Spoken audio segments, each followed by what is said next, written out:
I'm Joe Powell. I'm playback and backline for Novo Amor, and I'm from South Wales in the UK. I grew up in Vale with my brother Isaac. It's a very small town. He would always say that I got him into music. I was watching those music videos on MTV, and I'm like, look at this.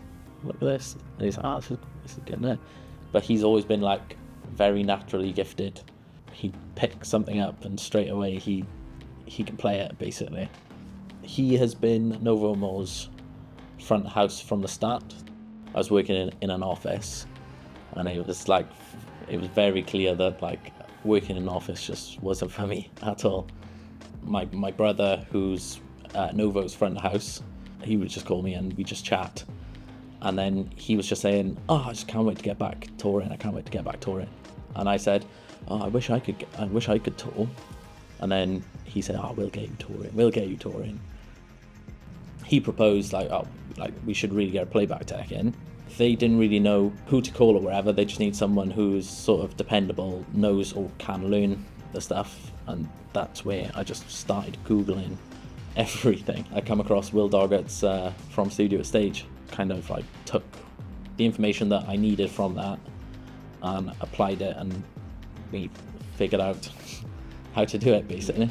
When Ali pulled the trigger and wanted to get a playback tech in, Isaac introduced me to him, and the opportunity to work with Ali was there then. I took it, and now I'm in Hong Kong, basically. Novo Amor is my main gig, and then other bands such as the Aces came into contact with them, and I'll do like playback and backline for them, typically on like UK European runs. Then being a playback engineer, it is a lot of pressure. Like, you are the person starting the show, you're the one triggering the click in the band's ears. If they don't hear that, then the show is going to go south, basically. It's a massive responsibility. There is pressure for every show. Just got to make sure if the tiniest thing is wrong, that could be the whole show sort of ruined, really. You also got to stay on your toes. You got to be attentive to the show. You just need to be there and watching everything. You need to have multiple sets of eyes, basically, on everyone. I'm starting it, I'm finishing it.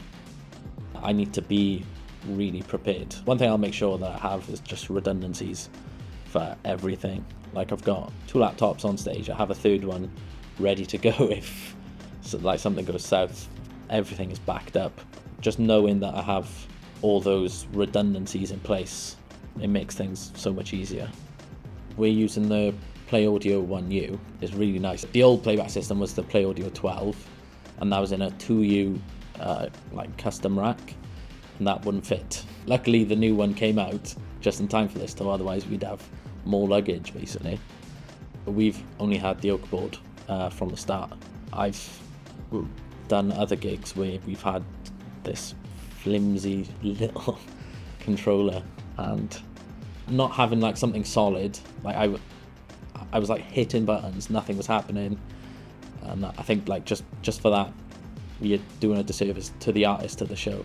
I've had other instances as well where I was on an arena tour, and one of the other supports had the same plastic controller, and he was freaking out because it was like 10 minutes to stage, nothing was working, and luckily I had the Oak board in my pelly, and I said to him, yeah, borrow this, it's fine.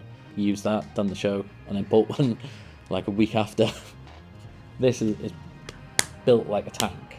Touring is tough on things. You need stuff like built really good. The cheap plastic ones everyone uses, airport staff don't care.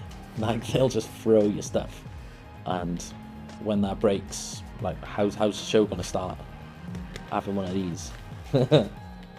Yeah. By doing this, it allows me to travel all around the world.